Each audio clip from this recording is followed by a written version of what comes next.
Debout Congolais, unis par le sang, unis dans l'effort pour l'indépendance.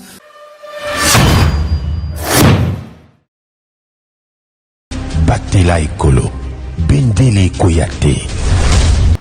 Mbote, na bandeko banso, j'ai quand même télévision, boye malamu na chaîne na bino bolinga kamingi. Merci na confiance pe fidélité vous allez ko accorder na biso. Nazali ngai na sengo makasi ko zali fois de plus liboso itando iki na bino, ngai mbi a chako Shadrack. Merci mingi na apôtre Gérard Kabea a pesa rapso espace ya ko zali fois de plus liboso itando iki na bino. Merci mingi na maman apôtre Thérèse Kabea au pe alandaka biso mingi nazali ngai moko te na plateau oyo nazali bongo na mwana mboka. Bon weekend mwana mboka samba. Bon weekend ndeko Chako. Ezali na yo pe mbala liboso ya kolanda GKM télévision to senga keloko moko o s'abonner na chaîne au fini cloche ya notification pour ozwaka en tout cas makambo nyonso ekoleka na GKM télévision en tout cas mbote mingi na notable Bastien Kibamba o wapi aslek moko kozwa carte de lecteur na ye na niveau ya Gungu tokolobela semaine chargée à président de la République o wapi azalaki na Burundi Brazzaville kei Luanda kei na Afrique du Sud pe succès ki bon na île Comore en tout cas mwana mboka komona parcours tata mokambe ekolo asali en tout cas batobele pe basili koloba ete ba voyage wana en tout cas ezaki penza mois de trop ndeko Chako nakanisi ezali na tina tolobela mibembo ya président de la République. Voilà. Nakanti soki ezana bandeko basosolaka tina nini président de la République asalaka mibembo ebele ezana mukende bayebaka penda importance nango oyo congolais, c'est-à-dire congolais azwaka mutu ya na makambo wana na nini. Eloko liboso esengeli toyeba ndenge naza ko beta sete mingi na likambo wana ezali que président de la République ya voyageaka na pamba te. Ya liboso ku voyager pe à présent na biso ezali manque quelque part ya confiance na bateau bazali mingi lokwa ba collaborateur na ye. Parce que tout moni na bamboka oyo eza déjà stable na ba institution na yango okomona ke président ko délégué Songolo Pakala. Mais mingi na mboka na biso soko moni makambo ebele eza centré na président de la République ezali biso mingi ba congolais comportement na biso toza ko afficher nde mutu ezali ko sala ke président de la République azala surchargé. Et logo ya mibale esengeli toye bezali que président Félix Tshisekedi a une approche moko diplomatique ezali kolongola Congo na isolement o tozalaki nango. Voilà. Moni mboka o bayebi yango keza mboka moko les plus convoités, plus riches, mais sur le plan diplomatique tozalaki presque inexistant. Joseph Kabila qui a tiki mboko diplomatie ya malonga ezalaki te. La seule diplomatie que nous avons connue eza diplomatie moko ya kokende kubeta ba porte pour président Oyo Azali en fonction à continuer ko élargir mikolo na ye au sommet de l'État. C'est le cas avec Joseph Kabila. O tout mona ki ba diplomate baza ko beta ba tourne Europe na Amérique ko kanisa ki baza ko kende pour intérêt ya Congo mais baza ko kende on a intérêt na bango moko.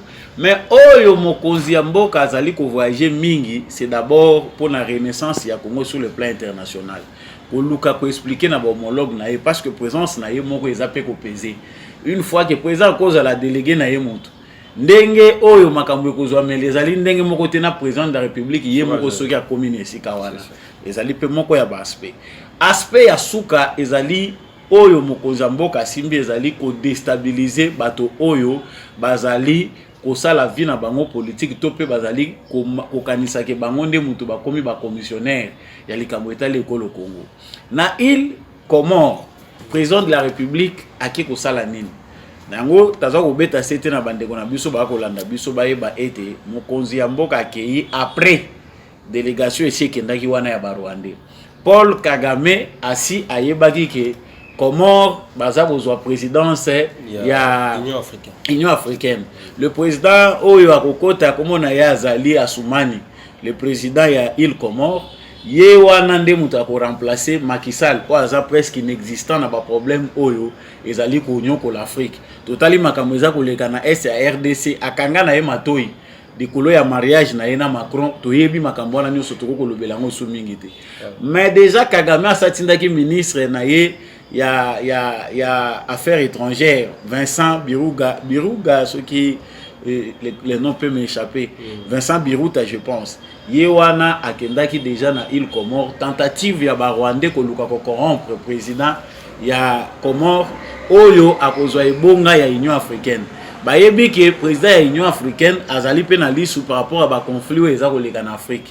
Tika déjà bakende ko somba ye déjà na conscience pour tango ba akozala na ebonga makambo oyo conflit oyo eza ko opposer République démocratique du Congo na Rwanda ezala na faveur na bango.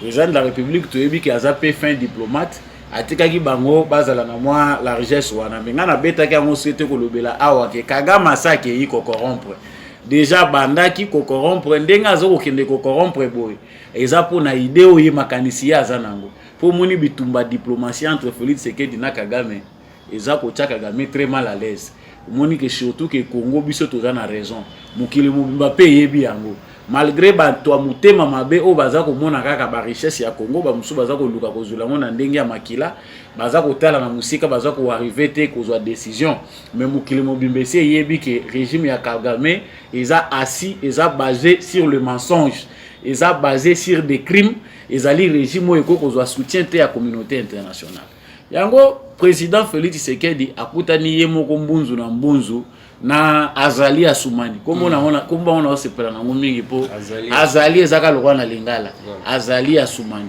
donc bakutani na ye na kanisi na kati na bango babeti alakisi pe clairement souci oya biso ba congolais par rapport à makambo ezoleka na est ya Congo ndenge omoni aza kolobela ngo ye moko soki tolandie bien alobi ke wana za grand frère na ye bien que homologue président de la République aza ko attendre na ye soutien na ye pe makambo oyo Congo aza ko connaître na est azala na ba agenda caché azala na ngote la grande démarche que vient de mener Félix Tshisekedi eza déjà ko tchaba eza ko kata déjà oyo Kagame abongisaki parce que président ya Comore akolobate ke bayebisaki ye bayebisi ye mokili mobimbelandi situation ya Congo ndenge eza koleka otanga kokoma wana toya koyoka suba changement la ngaki te to silence moko coupable tozana besoin na ngote coup de chapeau na diplomatie ya président Félix Tshisekedi o aza très souple parce que makambo boy biso tuyebaka Congo biso totikala kasima Congo ezaki sans voix bato bazokanisa ke président aza na plaisir ya ko voyager ka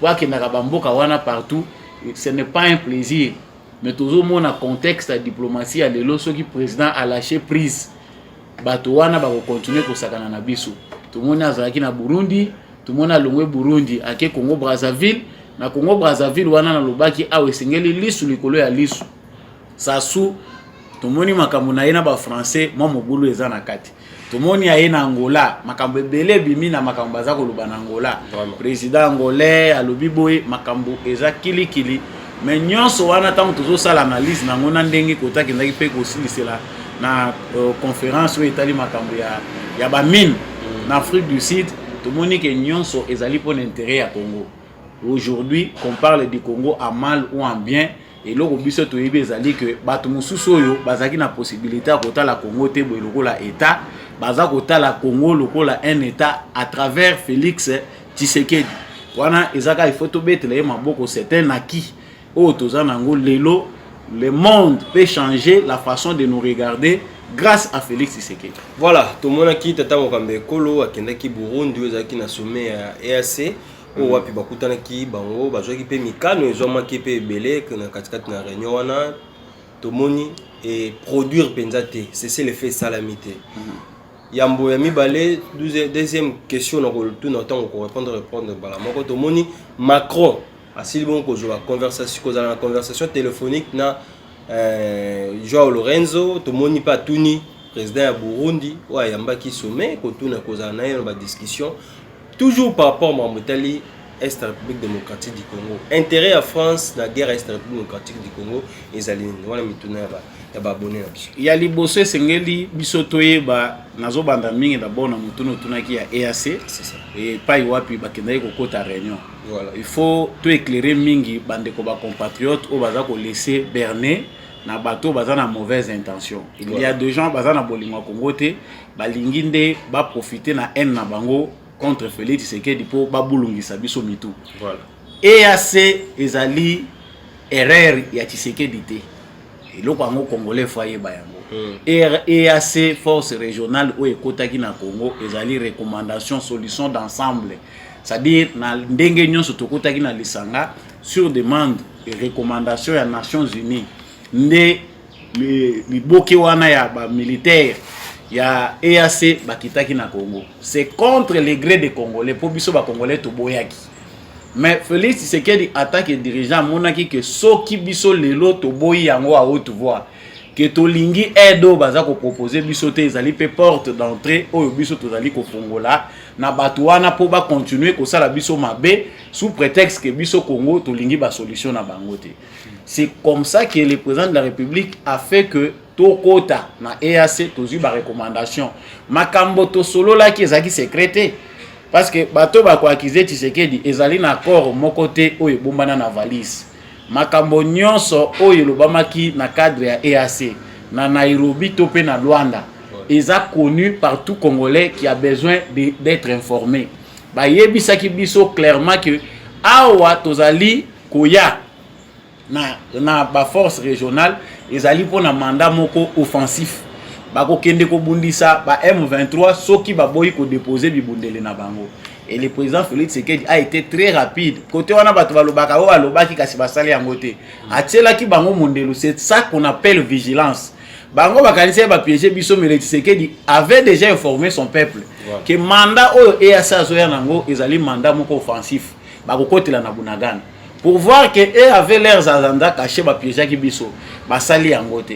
Aujourd'hui, EAC va totaliser, je ne sais pas 4 mois ou combien de mois sans réaction ni combat. Bazaka se donner plus na ba accord politique, na ba réglementation politique, dialogue, tolingi, toza ko singa M23 cesser les faits. Oza ko benga terroriste, ozo yebisa ye appel à cesser les faits.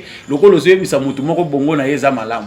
On a compris que c'est un complot. Nous prenons acte. Pour le niveau na biso ba Congolais tokoyoka lisusu Félix Tshisekedi te. La marge de la manœuvre qui a été laissée à Félix Tshisekedi comme président de la République a engagé biso na EAC force régionale et les Congolais soko yoki toutes les couches sociales et politiques ya République démocratique du Congo force wana eza lisusu accepté te. Ndenge baza ko bamba MONUSCO mabanga. Il faut dire clairement à la communauté internationale que awa etikali moke EAC pe baza ko banda ko bamba ye mabanga. Et le président lui-même, tout le monde qui est dans la réunion, a matisiton, à la Kisibiso nyonso ete, et Banamboka et Singeli Boyeba. Tant que Yaza Ogange, la responsable de la force régionale, commandant en force régionale, Oazali Kenyan, n'a mis sur le président Naïe. Et puis devant la caméra, et puis il y a un logo en Katimini. Mais le président de la République, tant que lobby en Opo, ils ont évité Biloba, Lobanabiso, Congolais. Ce qu'on a dit, Congolais, Mingi, Congolais, Balingaka, Bako, Sayende, Poaz, la Mato, Imilaï.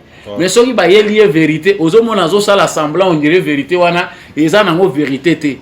Il y a des gens qui sont beaucoup plus habitués aux mensonges dans la République démocratique du Congo. Le président de la République a été très clair vis-à-vis de l'homologue, le président, vis-à-vis de la commandant à force régionale. C'est ça qui a même provoqué Kanda Otomoni, les Congolais, les les sous force régionale, les sous Bandeko ya Goma, Bantoto ya Goma, ya Bukavu, ya Congo Mobimba. Et Sengeli na biso to la kisaka o biso to lingi. À travers liberté na biso ya manifester okenda kozala te pion ya mutu pona kozonga makambo président balobelaki na Burundi balobi cesser les faits yo moko ndeko chako omoni yango cesser les faits yango eza non respecté bango bazolo ba cesser les faits pona bango cesser les faits la kisaka ki ba telemisi biso ba yebisi M23 baluka sala tour kende ko surprendre bango kuna to yebi ke objectif na bango eza Goma. Makambo commandant ya force régionale Oazali Kenyan aloba na kati ya Goma mukolo baza ko koma po biso tozela ki base na bango batiela ngo na Bunagana mais bango baye ko chango na kati ya Goma pour nous dire que Goma ko kweya te. C'est que l'intention c'était que Goma ekweya. Donc tout ce que la population congolaise dit n'est pas à prendre à la légère. On comprend clairement que intention il y a ba animateur il y a force régionale, intention il y a ba président ebele na Lingomba Otobengi EAC ezalaki que Goma est tombé pour Félix Tshisekedi a cédé na ba recommandation na bango ya dialogue na M23 bazo la biso ba Rwandais mususu bacha na armée bazo ba rande ba kotsa na politique ba futa ka bango na suka ya sanza lokola ba militaire na biso deux fois plus que nos militaires. C'est ça la résolution qui veut nous imposer. Si ka wande ko shako tuni mutuna malamu intérêt ya France ezali nini lelo grâce à diplomatie à Félix Tshisekedi to comprendre na congolais oyo azali penda na C à sosoli à solo que la France est criminelle, la France, Afrique, pour tous les pays francophones, tous les pays colonisés par la France, mais France a un intérêt na awa. Pétrole au fele au bango balingi ko zwaka awa. Ba mine au bango balingi ko exploiter au fele ba moniti seke di lokola obstacle na bango. Yango songi ya Macron dès le départ. Ezalaki ya ko désorienter ba recommandation ya Nairobi na ya Angola.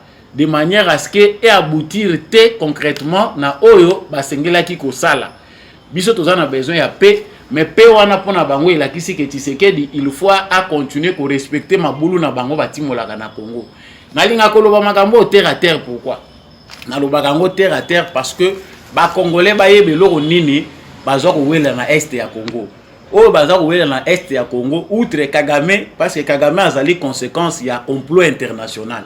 Outre Kagame qui est en train de jouer le jeu de ping-pong, Batouti, ba minorité, on est en train de massacrer au Congo, tout ça, babiloko bango baza ko luka lokola ba échappatoire, ezali lié na complot moko international. C'est même complot aujourd'hui, lokola ba Monique Félix Tshisekedi aye pona Kotombo la Congolais. Congolais aujourd'hui baza koloba partout à travers le monde entier parce que Félix Tshisekedi a pesi tonwana en tant que vrai Congolais. Il faut mettre bâton dans les roues de Tshisekedi. Il y a un camp qui veut que Félix Tshisekedi garde le statu quo. Statu quo est là kisi Kagame mabulu nyonso ba yibela kawa et le Granangela Rwanda etika la bongo. Il y a des autres qui veulent vendre leurs armes balingi guerre ya Congo ici la te minduke koteka makawana. Ils appellent à Bamosusu oyo baza komona ke Tshisekedi yo lingi to solola awatika akosimbate ils biloko biso peut-être to yebite. Donc monsieur Macron, la France qui nous a gardé très longtemps sous embargo d'armes, ils a likolo ya France ba yeko longolango na simasoni awa Russie a telemi, Chine a telemi, ba Congolais ba telemi. Ne France a zoya ko sala sembla on dirait aza ko aider ba Congolais pour bana ko longola embargo. Macron alinga ya na Congo. Toye bayango ke biso ba Congolais soki totiki Macron aye na Congo to lakisi pression te to lakisi kandate biso ne tozotika la bazoba. Macron n'a pas intérêt à mettre ses pieds au Congo parce que il n'y a rien à gagner, la France n'a rien à nous donner. Mais la diplomatie veut que Tshisekedi ait aussi un discours en tant que président na Macron. Mais biso ba Congolais tozane loko ya ko bénéficier te pas Macron. Si Macron veut se déplacer pour venir au Congo, c'est au nom des intérêts na bango ya France. Après tout ce qu'ils font en Afrique, azo kanisa ke biso ba africain tozaka ka bana bango, l'éducation bango bazwa et pas batata na bango, biso ba africain to continuer kaka ko kimanda ka ba solution et pas na bango. Soki les kamwa malamu ezo salema, il faut signature na bango. Et bi maloko la bango baza ko aider biso.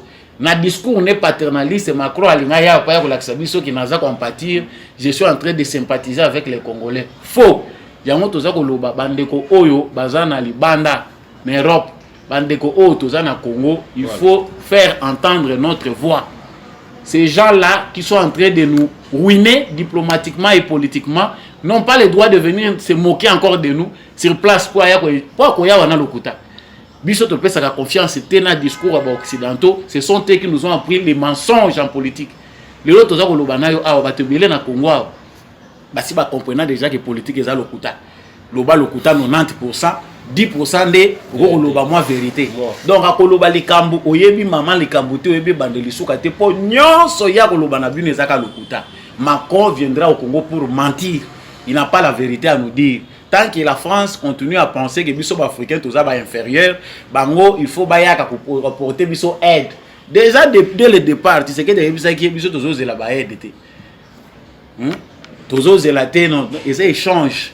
Tant que mon partenaire moko azana problème au pe mususu ayaka au secours na ye. Aide pour na koya kwa mbuya kabiso. Donc pour chiter na motuna na yo tunaki et sengeli congolais yeba que blocage na processus ya ba recommandation ya sommet ya Nairobi na ya Luanda concernant la question de M23, c'est la France qui bloque. ba président omoni abengi bango abengi président burundais après makambo ya Burundi abengi président angolais. Ils savent leur politique. Pourquoi il n'a pas appelé Félix Tshisekedi? Azako benga bango, c'est un semblant qu'il est en train de faire pour que la France participe au processus. La France est en train d'appuyer, mais dans l'objectif où il y a bango, s'il y aura même solution, France a maloko la yende parrain azala ki pe na kati. Donc ce qui n'y a ce que ça le makuna France azala na kati, mais biso toyebi que les intérêts nde mutu za ko nuire na bango. Les seuls mots où les Congolais a sengeli ko maîtriser ça que to protéger patrimoine na biso eza Congo. Voilà. Tshisekedi est un humain. Il faut présenter Tshisekedi sous un mauvais jour. C'est ça ta façon d'être un bon citoyen. Nous perdons le temps inutilement. Les gens qui comprennent savent que nous devons aider Félix Tshisekedi. S'il y a des critiques à faire, Tokolo Bayango, pour Namboka Nabiso Eza pour Tshisekedi, parce qu'il n'est qu'un passager comme tous les autres, au Bazala qui est président de la République démocratique du Congo. Voilà, l'insécurité à l'est de la République démocratique du Congo, en tout cas, ils ont préoccupé. Batebele, Penza, Tomoni. Nani président de l'Assemblée nationale Mbosoko Diawa Silibongo na koluka penza koyeba délai ya ba force régionale ezala précis parce que si bazo sunga FARDC c'est inutile ba fa na mboka so bakende tozonga na image to la vidéo et puis on se retrouve tout juste. S'agissant des forces régionales qui se trouvent à Goma, nous au nom de la représentation nationale,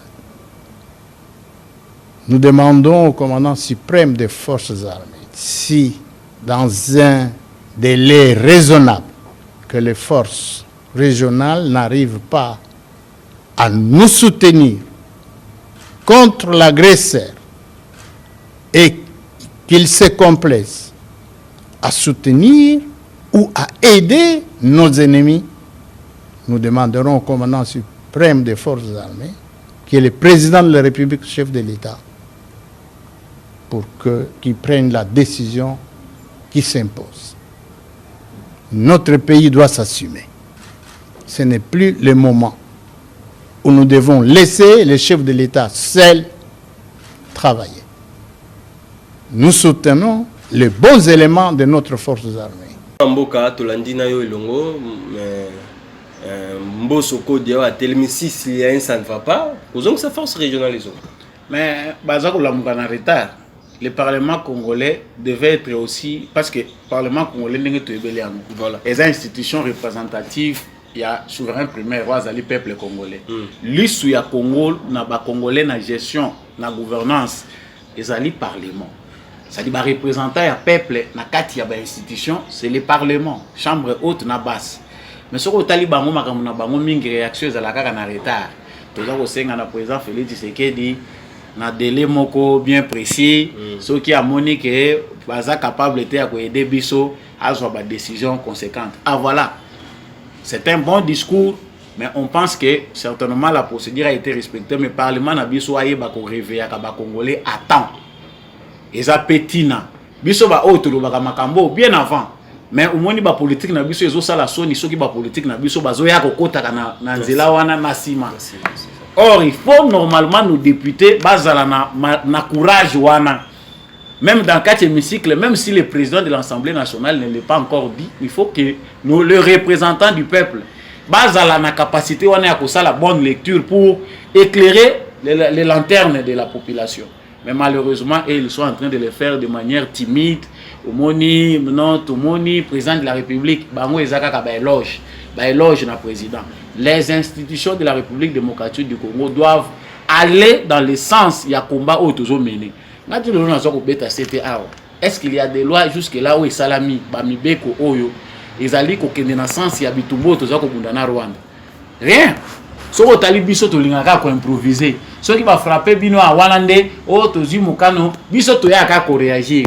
Mais c'est au sein du Parlement qu'ils peuvent aussi avoir bateau bazali ko pesa o ezali ba penser à ba congolais. Ko orienter ba congolais na réflexion na bango. Tala makambo za ko loba na kati ya makambo na bino par rapport à EAC, tala biso ba représentant na bino na Parlement o toza ko kanisa.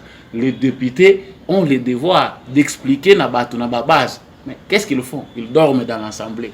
Donc Mbosoko a dit Mais moi, je pense que nous le savons déjà. Peut-être déjà aussi tout le bagage que Batouana, parce que Balaxibiso, signe à Mabé. Voilà, est-ce que dans la chambre basse, dans la chambre haute, peut-être tout le monde qui est sénateur, Ibélé ou Basila Kibongo, que Senga été ministre de la Défense, a Kende Bongo pour répondre par rapport à Maïmaya pour le canadien de la République démocratique du Congo. Malheureusement, plusieurs députés au Bazar qui n'ont souhaité que la ministre de la Défense a défendre par rapport à Marambo sur le cas. Mais comme Mokolo va bien qui va baya et belé pe ba député ba na bangote. Je suis surpris de constater que ceux qui semblaient donner l'impression d'être plus préoccupés par cette situation, on leur a donné l'occasion de s'adresser et d'échanger, de poser toutes les questions au ministre de la Défense. Eh bien, ils ne sont pas là.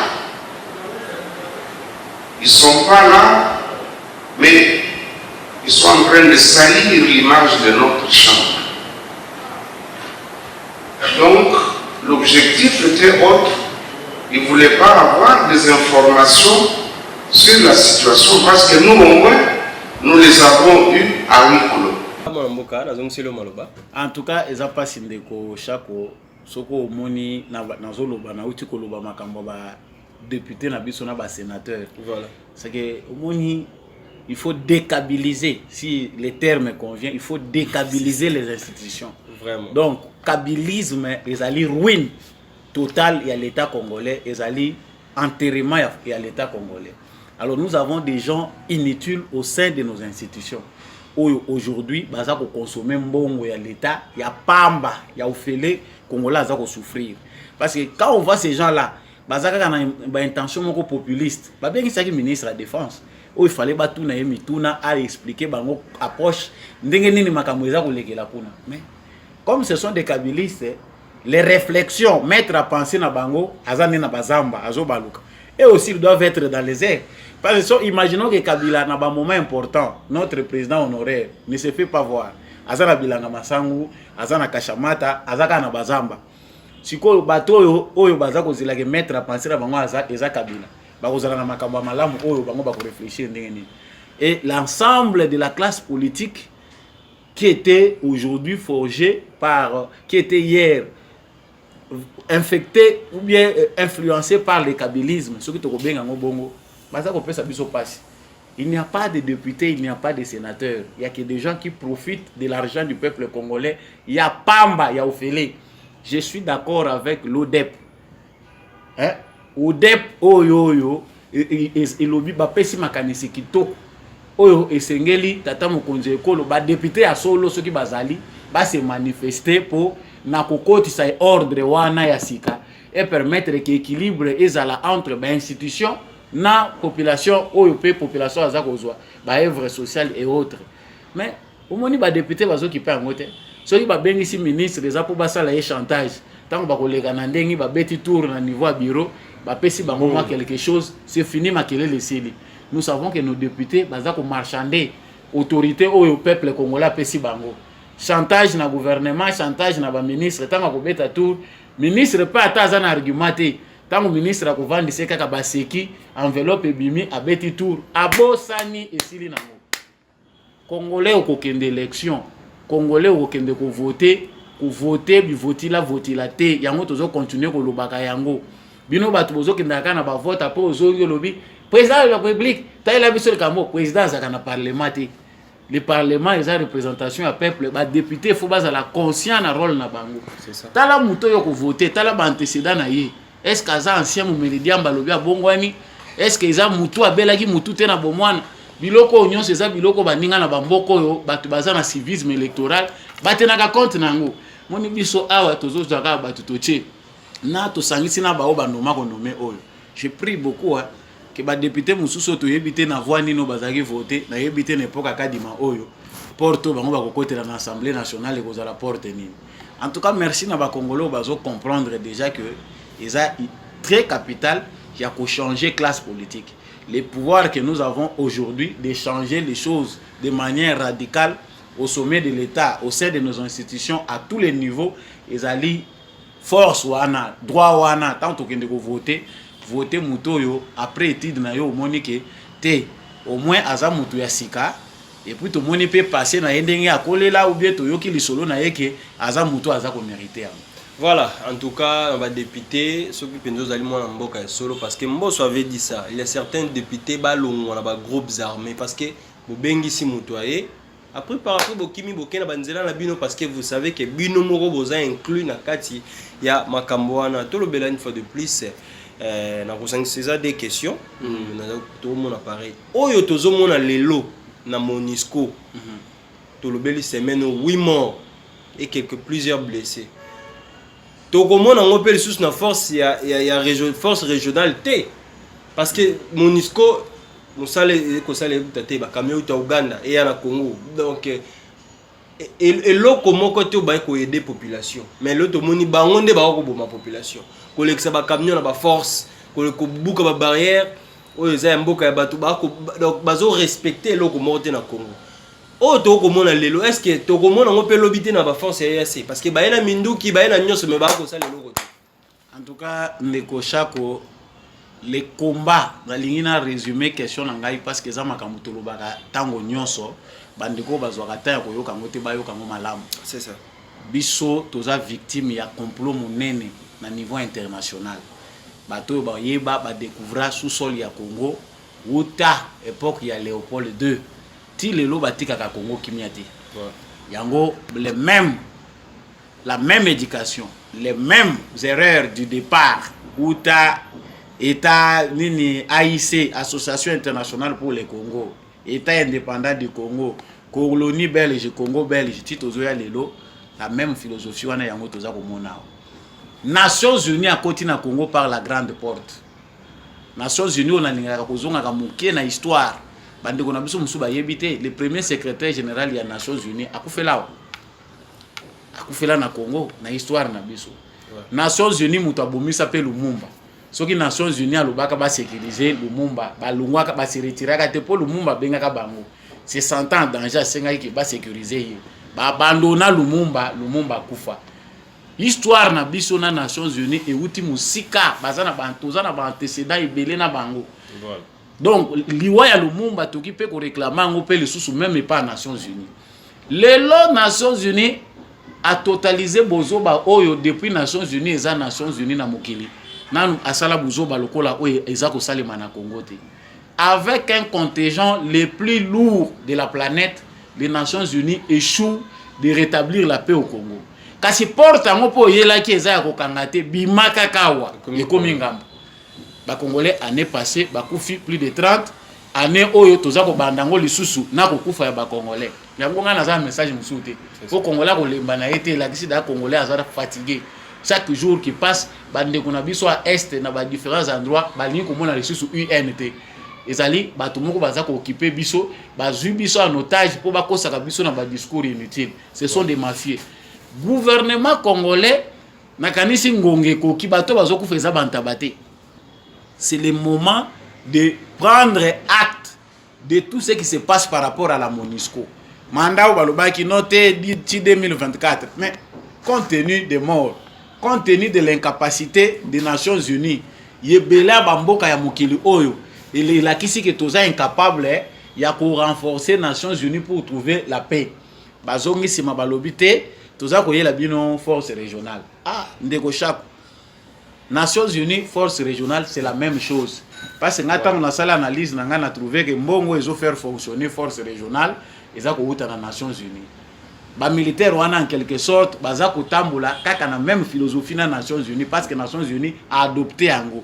Mais tant que tu as un peu d'erreur, na ba bêtise, ezaka yango moko ezako lakisa que rien n'a changé. Balingi balongola ba mindele belé ba moninga ate ba congolais bazo timba, to tshela bango bandeko na bango. On prend les forces au Kenya ceci. Gouvernement congolais ba acté yango bokoma mukanda avec tout ce que les Congolais disent. Makamutozo loboyo mindele ba yebi yango, Nations Unies ba yebi yango. Boyebisa bango et comme difficile congolais à supporter présence ya Nations Unies. En même temps, les militaires va se préoccuper de la question de la sécurité congolais. En même temps, va sécuriser la MONUSCO ou est censé protéger la population. Et comme un paradoxe, c'est difficile à imaginer, bien difficile à penser.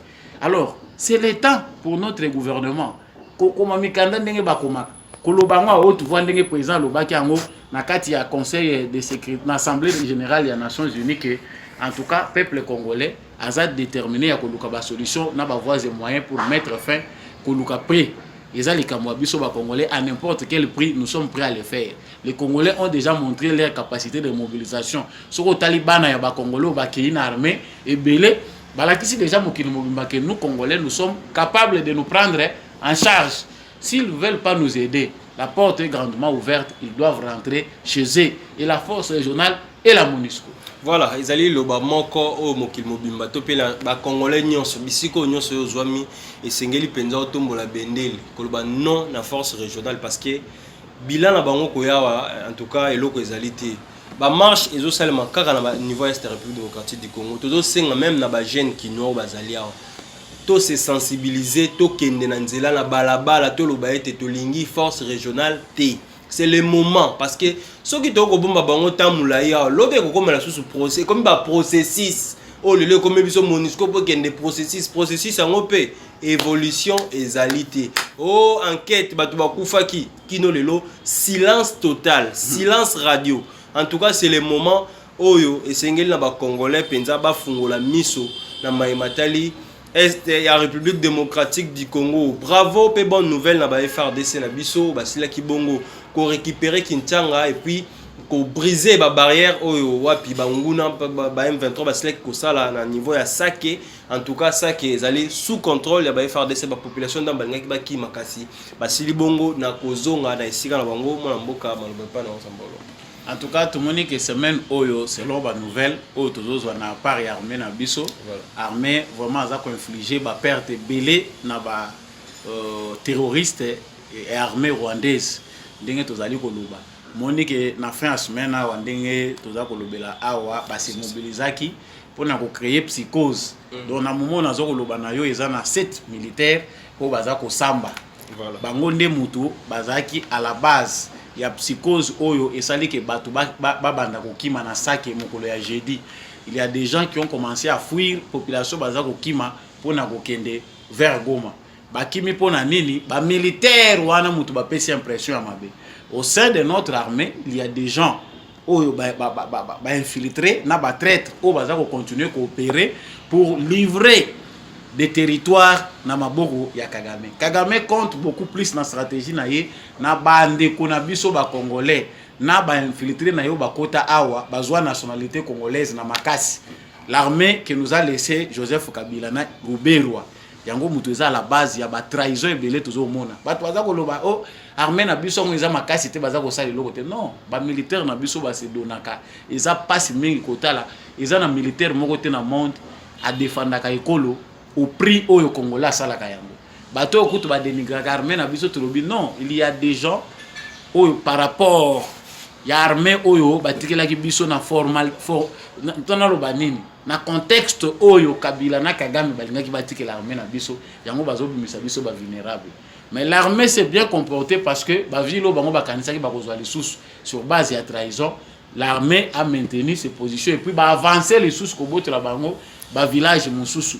Na kanisi que bako banda ko visiter bango soki turo baza ko zela ke suko ye visiter bango e ko zala suko ité turo yo ezana biloko asika pe ko visiter bango ba oui il faut to lo baté parce que to lo baté mais basi ba yebi pe bango moko ndenge bazo banga ka wana ba yeba yango ke soki bino bozo visaka sukoi turo yo ba wazo invisible pe ezali donc ba yeba ngo ke le Rwanda sera visité aussi à son tour pas par le sukoi parce que basuko est visible boche lance roquette au moniango mais à tout royo ba wazo invisible ba ko visiter bino tina Rwanda bino boye ko visiter biso peut te visiter bino de manière nocturne et ça commence à chauffer parce que Kagame aza muto aza prêt à monter ba scénario nyonso mais comme il craint déjà pour sa sécurité il n'a pas trouvé bon poids luka ndenge nini ya kobongosa sécurité na yazu mwana na ya pembeni na sécurité a komi ko luka bato ko bengana o te o ba utu nyonso ba komi mona na mabe voire même certains de ses frères touti ba komi bato problème. Pourquoi? Parce que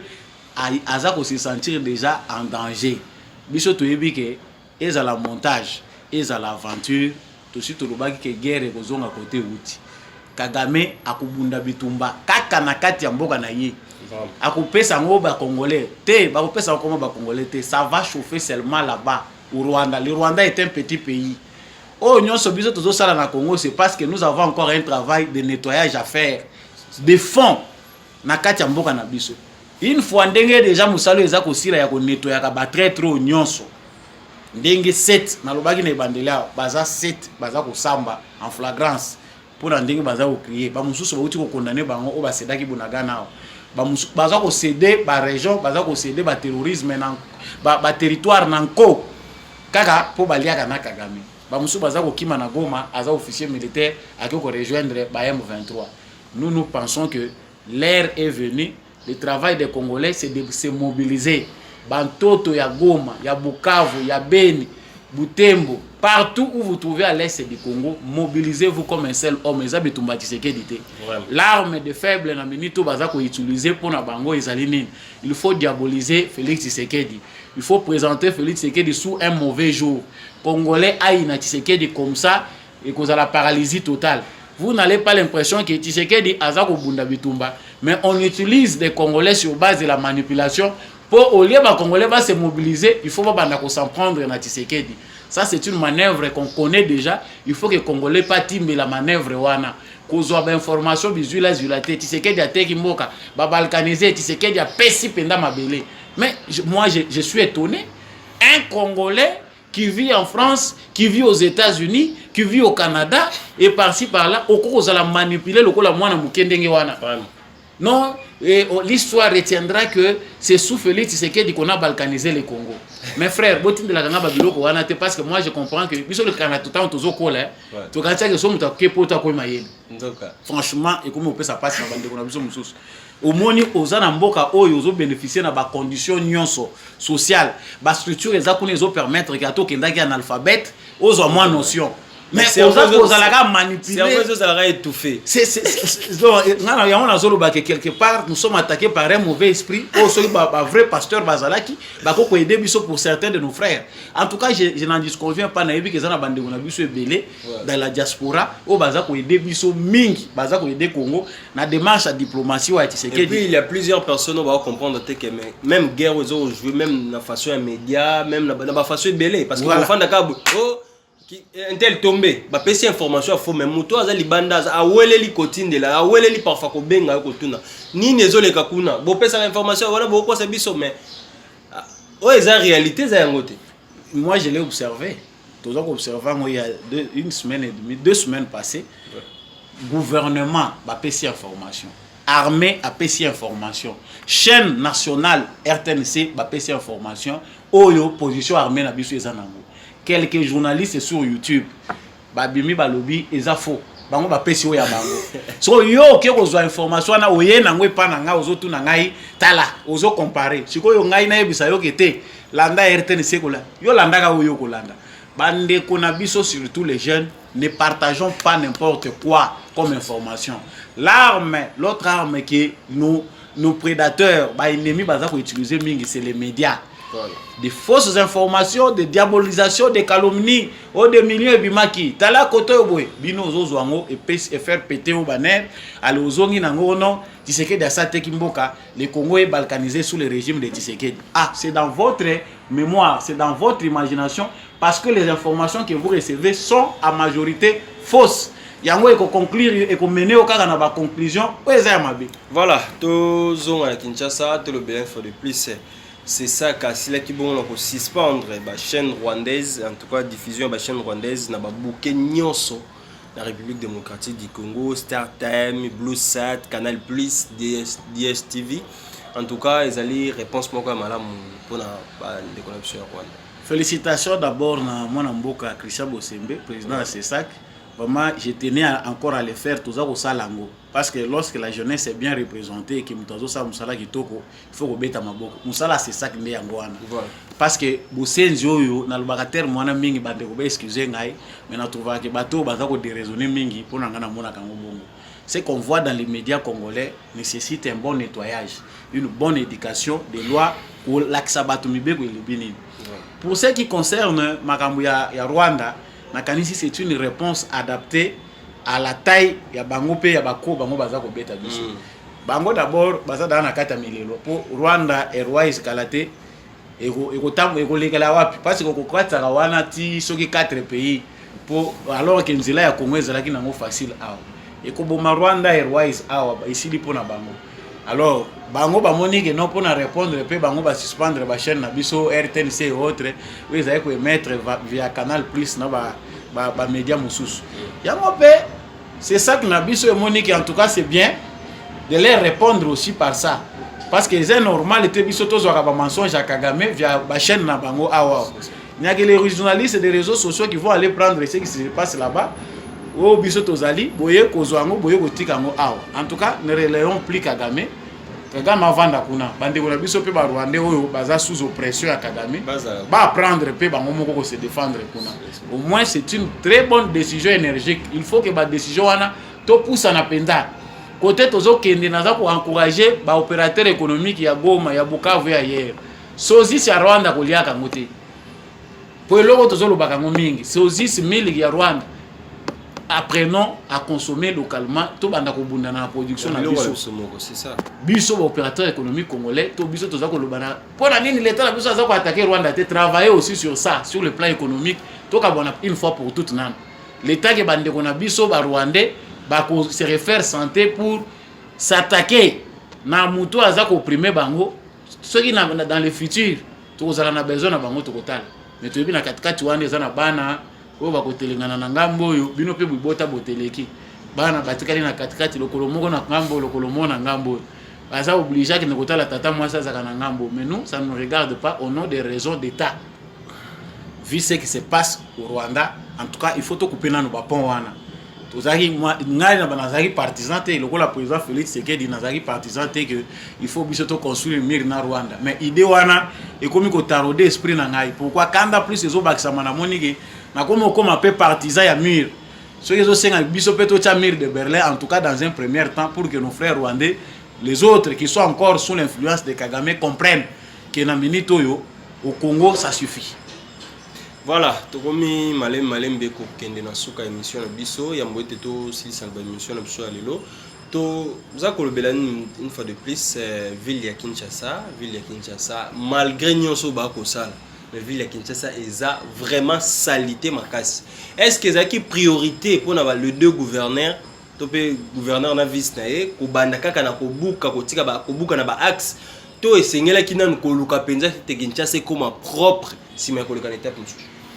En tout cas, na kanti que na kati ya o Jantiningo Bilana honorable Jekoko Mulumba baza na kati ko sala populisme pesa na kati po biso atrobaka polele ngana beteli bango maboko kasi na yebi pe que vice moko eza ko nyokola ba politicien na biso mingi ezali populisme donc ozomona parce que la propriété nde yango santé pe ya moto to ko vanda na ville eza bosoto te baza ko buka bandako ba trozongisa non moi j'entendais tant balancer ki kin bopeto na mona na ba Carrefour nyonso ba poubelle où eza entretenu de manière régulière c'est que soko boaki plastique na yo na poko ko ya ko kuta ngo wana te mutu kese leka ki ba sai nini ba longoli donc tant tozo kubita na tongo to moni propriété penda ya solo mais balancer kin bopeto jusque là soko tamboli boulevard Lumumba mobimba bandeli nango tina suka au monde à poubelle.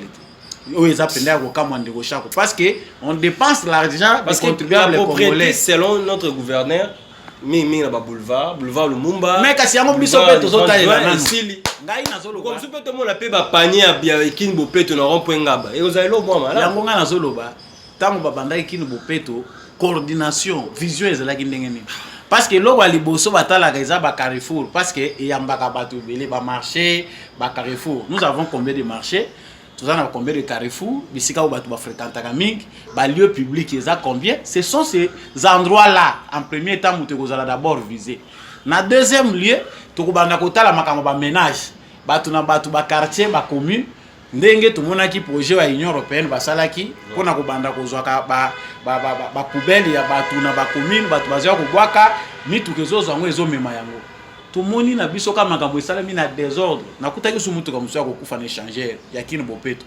basundola ngo wana ya Kin Bopeto na échangeur parce que lelo tokoti mbala moko na kubanda kobuka banda eza pe mabete parce que Kinshasa mobimba bato bazali susu na respecter na espace ya l'état yo tongi ndako na yo 1 mètre yo zo yiba liboso okuti moninga aza na sima yo lekisi miro che liboso eza ya nini c'est que na mutu ya Congolais l'état za kasute ba bandi oyo ba diriger biso na époque ya Kabila na Mobutu batiki biso na ba vice moko et comme si biso lokola bazoba ba terme eza peut-être dur mais bo excusez ngai to komi ba Congolais ozo yeba te Congolais lingi nini yo oza na lupango na yo ba mettre na yo 1 mètre 2 mètres ozo luka liboso andako na yo oyepo che miro lekisi yo ya moninga et ça pour kende wapi quelque part l'idée est bonne mais ali orientation nango na coordination nango mutuko ya kokomisa ngo mabe ngana kanisi kezana makambo eza très importante oyo ezosenga ke Jean-Denis Ngobila na jeko ko babanda ezala bato ebele pe bandeko ebele to dernier point pona makambo tali ville Kinshasa ba moni ete tata kambe ngumba Kinshasa azali penza ko tatone to bandi na kinbo peto aye o matriculation ba commune nyonso to kuye kaka yemoko koluka identité ba étranger makambo ebele alongwe na oya kena oya silicité akena oya alongwe ta tipito mona akesu na makambo susu ndeko atuni to pa lobi pour na ya moni za tâtonnement donc azali ko tâtonner cela veut dire poste wana déjà émelier ngana zana nga déçu je n'attendais pas beaucoup de Jean-Denis Ngobila to yebi passer na ye to yebi comment akoti na politique to ko bomba ka sécurité biso to za ba flatter te en tout cas mabe ezo nyoko la biso ba mususu yo to ku fampiaka na régime a Félix Tshisekedi ezali po vérité leki en tout cas je ne vois pas ce que on attendait de trop to bande ko zela mingi il y a un bateau bazela qui trop na Jean-Denis Ngobila ils seront obligés d'être déçus parce que le départ déjà était mauvais donc ils ont un acteur politique ou tout ça ko hérité de la part de Joseph Kabila o lelo bazali na vision moko na tata mokonzi ya mboka Félix Tshisekedi mais oyo bazali utilité pour la politique ya mboka na biso ba politicien ya parasite bazali ba politicien par occasion bazali bazako bakisa mande ebele kasi kinwa distraction kinwa za vrai distrait yo comment koza la saper na bosoto obeta kapenda forme bien mais obimaka na salité soko ke poto moni bato ebele bakomika ozimo muke Dubai ozimo muke Europe wana ozeli biso ba selfie oyo bimi tango oyana bilamba na nyonso oyo kovana ngona bosoto na ba commune oyo ezalaki ba commune ya solo bato babanga mutazo uta périphérie a matina ba commune likolo alobike na yepo eza a espace ezaka mo propre nyonso lelo eza pollué espace nyonso public eza le souti ngana kanisi force ya bakambi ya lelo ya nguma Kinshasa ezali penda efficacité baza curiosité pona pour rétablir autorité à l'état na kanisi que on a beaucoup plus besoin de beaucoup de volontaires na bato oyo bayebi ko se rabaisser makasi bato oyo bayebi ko zala sincère pona ko réinstaurer autorité à l'état ou eza bafoué dans différents endroits donc pona ko suki sa yo yebi ke na ba commune ya biso tant que tozaki na époque ya zone na Mobutu eza facilité yo kati nzete otuni l'état te do soko kati nzete lelo na po kolala na ndako to kolala na kasho donc po zo okata lelo nzete mutazo kata moi zipe ba nini na ya sali ba koni mutu moko te eloko moko te environnement te eloko te mutu pa tongi ndako na ina ndenga zo banda na ndenga silisi mutu ayi wana soki ya urbanisme ya habitat asali cop na ndenge na ye faux document ba signé aina mukanda azupe mbongo ya mafia mukanda pe ya lokuta l'état yebi plan ya ndako ya moto te bandako bongo na bisasa eza ebele donc autorité à l'état na yebi ke makambo eza ebele nyonso biso toza kokwesa na moto ya Félix Tshisekedi tata mokonzi ekolo mais toyeba yango aza nzambe te c'est ça refonder l'état congolais réinstaurer l'autorité de l'état en République démocratique du Congo nécessite du temps et beaucoup de volonté politique pe implication ya ba congolais nyonso vrai kinoa aza moto azo comprendre que ba dirigeant il faut ko tia bango pression pour obtenir auto za nango besoin.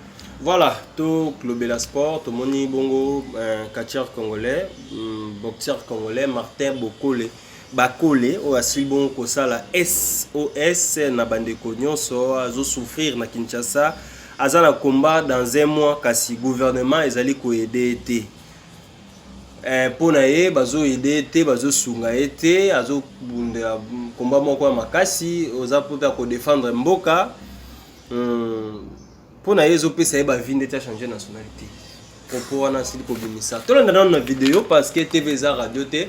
To landa vidéo et puis on se retrouve tout juste après. Ce qui est au souvenir, quand vous tenez un billet dans la zone, attaquer la préparation, vous avez pour moi. Pendant qu'il n'y a surtout, au Bolinga Kanga. Ceux qui vont moniquer les messages, c'est pour partager. Ceux qui vont soutenir, vous soutenir. Ceux qui vont gouvernement pour aller miner dans 2 semaines, 2 mois. Combat, il y a un éliminatoire, il y a mondial, il y a 4 billets. Vous m'avez dit lobby, nous avons signé la promotion mondiale en Angleterre. Mais nous avons Congo, nous avons Gangaté. Dans la Kanda, il y a un combat efficace 1 mois. Dans la poste, il y a des Congolais qui ont pas la police. Et puis, ma monsieur dit, non. Dans la Katsakine, dans la scène, vraiment, président de la République, papa, pour soutenir le biso, pour le dire que le gouvernement est soutenu là. Dans la Congo, 2 mois. Combat préparatoire, mois. Junior, là, il bande déjà. Dans la Kine, dans la Paris partenaire, nous avons travaillé dans le moment, en condition, bien que pour le niveau, comment nous avons. Mais nous avons fait un dossier dans les s'il vous plaît. S'il vous plaît, papa. Nous avons fait vraiment, s'il vous plaît. Si maintenant c'est l'équipe, nous avons un risque de faire de commun. Nous avons fait ensemble, nous avons fait le dossier dans les gens, nous avons fait de se préparer pour le coup. Chaque fois que nous avons changé de nationalité, nous avons fait la Congolais. Vous voyez, nous avons passé la ambassadeur avec du passeport diplomatique. Président de la République, camarade Nanake, ça fait déjà que non, parce que nous avons un gouvernement. Je sais que le ministre du Sport a signé malgré 21 mois, ça a signé le dossier. Dans le Konanga, vraiment. Il y a pas d'appui dans le Konanga, il y a une chose pour le Kama. Il y a une chose pour le ministre, il y a toujours congolais. Là, ça la fierté en Bokananga. Là, ça la fierté en Bokananga. Les gens ont attaqué pour nous dans l'unité. Même message dans le combat qui a un combat yoga, et c'est répété le source dans le combat haut. Pour ceux qui connaissent, nous devons se porter garant à pour le moment du ban, à ce qu'il y a bien, pour qu'il y ait une préparation à qui, pour l'état qui est évité, on a suivi. Pour partager le message aussi, s'il vous plaît, et pour me laisser le président de la République. Et comme partout. Et puis, pas de temps dans notre dingue, on va matière. Merci, Nabino. Voilà, pour un beau cas, tu l'as dit vidéo, de quoi sengi, n'a pas bête à chou, bon. Parce que ça ne va pas préparer pour le combat bien malheureusement. Bon, et le d'abord premièrement parce que nous éviter est-ce que tant il pas ministre à sport parce que Zali Moutoda chargé dans le domaine est-ce qu'il avait introduit sa demande là-bas on ne sait pas fédération à boxe parce qu'il y a un président de la fédération à boxe est-ce que Azali au courant de éviter. Est-ce que le Premier ministre est au courant que Martin Bakole a besoin de moyens pour éviter les problèmes, c'est l'administration congolaise. Moi, Léopard a des champs à l'époque de Joseph Kabila. Mais la plupart des temps, les individus sont donc, il y a un système au Kabila qui est mais Premier ministre, Monsieur le Premier ministre, Sama Luko, le ministre du sport, il faut tous aller souple. Sport, il y a un parce que tout ça, au moins, les jeunes qui finir comme Bakuluna, c'est parce que les gens encadrés. Bateau, bazali, naturellement, na potentiel ou ane comme boxeur, le col Martin Bakole. Basé belé na Kinshasa, embouchement ya Kananga, na ba province belé bazali, mais encadrement exact. Mais oh le bimite au monani, c'est une fierté pour notre drapeau. Et ça na ba payer belé bazaku na ba moyen mais bazako zo ba sportif ya qualité tel le ba Martin Bakole. En tout cas, ndeko mwana mboka ta mazole la boyo asali os toyebi ke ba congolais bazaka sensible bako tia mwa mike na bango mais ça soni pona gouvernement. Mais eloko yo mingi toza ko senga ezali ke équité ezala en termes de sport. Monaki mwa manœuvre ne ça mi pe na Léopard. Soki pe ko longwa to longwa ki na Léopard ya football. Toyebi te ko longwa to longaki ezali ki di na kozanga na retard wana préparation to ezalaki nini makambo ebele za ko bongisa vraiment soutien na ndeko Martin Bakole toza ensemble ba ke nationalité ba pona kango te pona aisance to pona confort o nation yo eza ko pesa yo donc na risque et péril na ba condition nyonso yo ko kendele yeba yango ke simba ka drapeau ekolo Congo que le gouvernement entende ces cris là ba pesa yo makoki esengeli mais yo yeba yango ke ko défendre yango te pour gouvernement ko banda ko tielo mbongo mais défendre yango ndima Congo ya lelo na bolingo ya Congo na yo ndengo za nango par rapport à Oyezali mais sengeli to bongisa pe makambo be Martin Bakole en tout cas na bato nyos bazala nzinga na ye en tout cas boluka pe lolenge nini ya ko encadrer pe ba vedette d'Abisso parce que oui, c'est bien aussi les vidéos OK par après. Tant l'état reçoit au bimal sur les réseaux sociaux pour ça la vidéo. En tout cas, il faut quand même que y ait baraloleng ni rosé la makambo. Ils avaient pas bande de copo basil ko répondre, ils ont de comment de ko feli à lobby. Bakole parce que tant que tambola, ils ont ba artiste na biso bande ko na biso, ba boxer na biso batambola. Ba kenda rappel ba place et singa ba kota. Ndeko basil ko répondre. Tomonio ozalaki na ba concert. OK, avion OK ozongi. Les lots FCBSO aux souffrir. Et bon, on va se donner dans l'Est de la République démocratique du Congo. Au Batika Bassi la Baroloba Nini.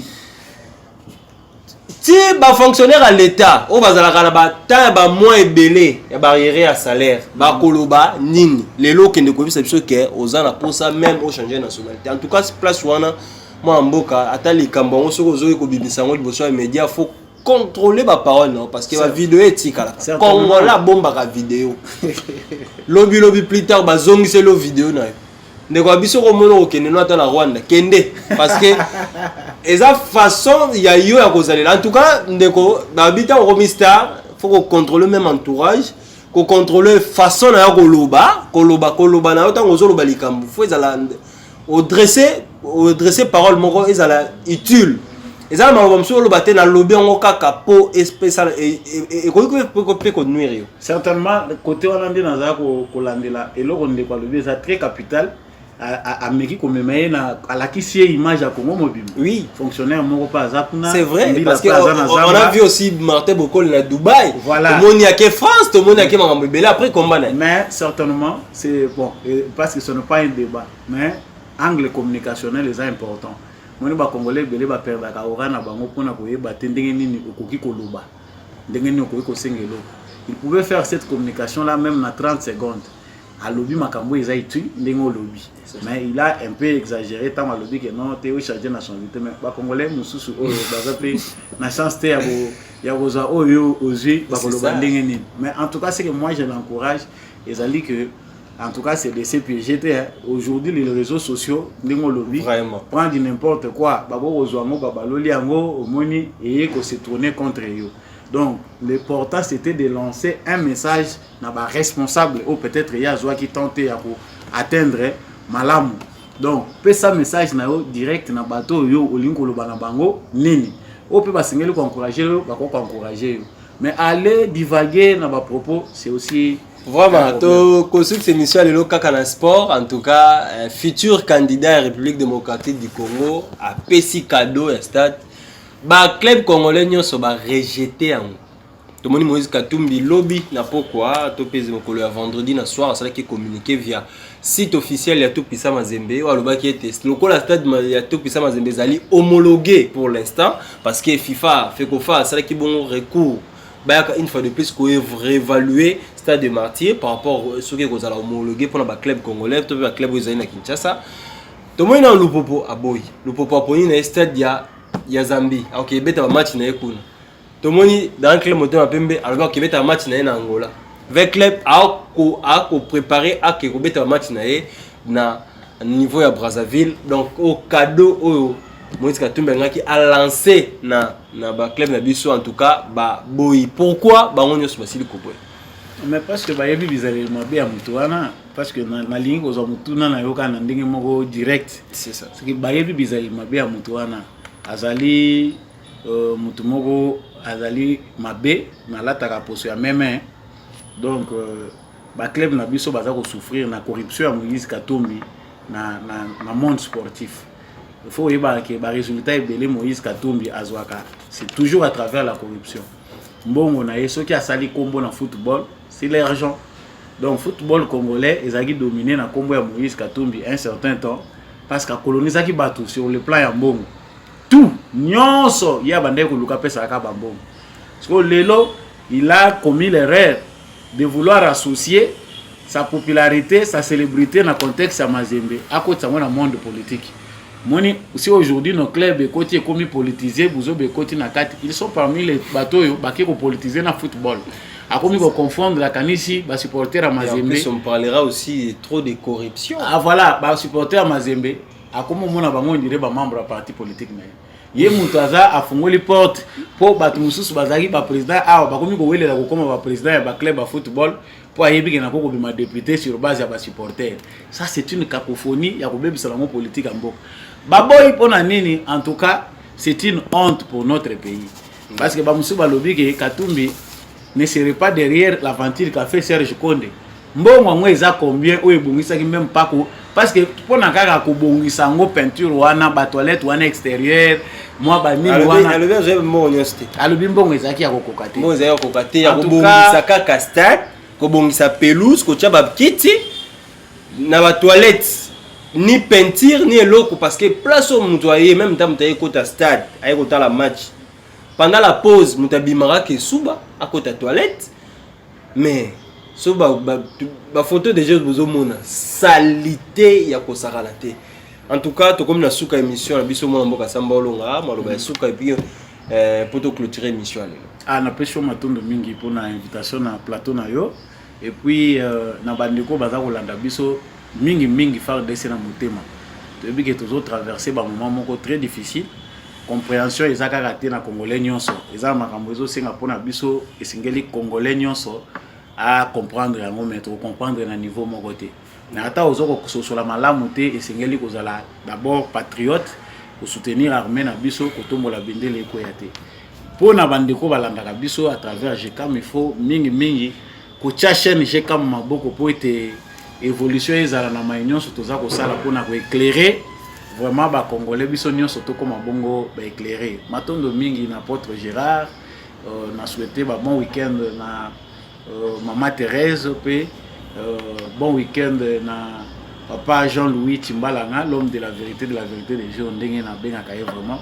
merci mingi na maman Lisette bon week-end pe na maman Bilonda merci mingi na monsieur le maire Boniface Mpunga et puis surtout na grand banduni na coach pe na grand banduni ba comme Olanda biso grâce au notable Bastin Kimbamba qui nous amène là-bas na Gongo debout congolais pe bakobanda kolanda ngo désormais na Gongo kuna mbote mingi na bana Gongo.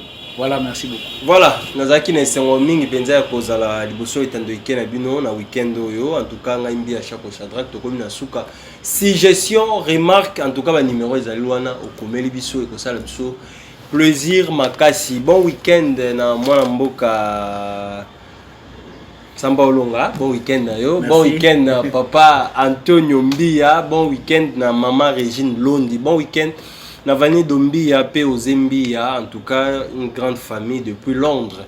Bon week-end na papa apôtre Gérard Kabea, na maman Pasteur, maman Thérèse, maman apôtre, maman Thérèse Kabea, au Bazali Kwandabiso, en tout cas na bon week-end une fois de plus na honorable Osé Badibanga, moi on a boumouye en tout cas, ndenge to solo la ikaka, ezalele ki la bongo, en tout cas, na o nyoso bazubi ba o nyoso ba abonné na biso nyoso basili kolanda biso, en tout cas na lingaka bino mingi, na lingaka bino makasi. Merci pour vous allez ko soutenir ba émission na biso, vous allez ko soutenir chaîne na biso GCAM télévision. Merci na abonné na biso Neige Lukuli, voilà na biso tango nyoso c'est la radio. Dio magique na yo, en tout cas Dio magique yango yo. To comme na suka émission na biso ngai na bino to kutani bongo mbala sima pe na émission mosusu.